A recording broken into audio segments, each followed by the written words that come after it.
শিলিগুড়ির পাশাপাশি আমরা নজর রাখবো তৃণমূলের ব্রিগেডে। দেখুন সেই ছবি আপনাদেরকে দেখাচ্ছি। রাত পোহালেই তৃণমূলের ব্রিগেডে তৃণমূলের জনগর্জন সভা, যে সবার পরিস্থিতি খতিয়ে দেখতে ইতিমধ্যেই উপস্থিত হয়েছেন অভিষেক বন্দ্যোপাধ্যায়। দীর্ঘক্ষণ ধরে তিনি ব্রিগেডে রয়েছেন। পুরো প্রস্তুতি বা পুরো প্রিপারেশন কমপ্লিট হয়ে গেছে কিনা, পুরোপুরি র্যাম্পও তিনি হেঁটে দেখছেন। দেখুন এই মুহূর্তে যে ছবি আপনারা দেখছেন র্যাম্পের ছবি, এই র্যাম্পই কিন্তু এবার চমক, কারণ এটাই কিন্তু বেনজির ব্যবস্থা। জনগর্জন সভা এটাই বেনজির ব্যবস্থা যে জনতার মাঝে পৌঁছতেই এই র্যাম্প, যে র্যাম্পে এখন হাঁটছেন অভিষেক বন্দ্যোপাধ্যায়, তিনি হেঁটে দেখছেন।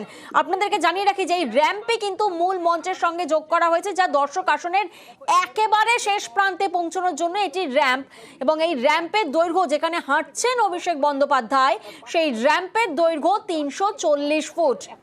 প্রতিনিধি আবির এই মুহূর্তে আমাদের সঙ্গে রয়েছেন। আবির, তোমার থেকে একবার জানতে চাইবো সামগ্রিকভাবে, কারণ আমরা দেখছি যে দীর্ঘক্ষণ ধরে অভিষেক বন্দ্যোপাধ্যায় তিনি খতিয়ে দেখছেন, তিনি র্যাম্পে হাঁটছেন। এই মুহূর্তে সামগ্রিকভাবে কি চিত্র উঠে আসছে?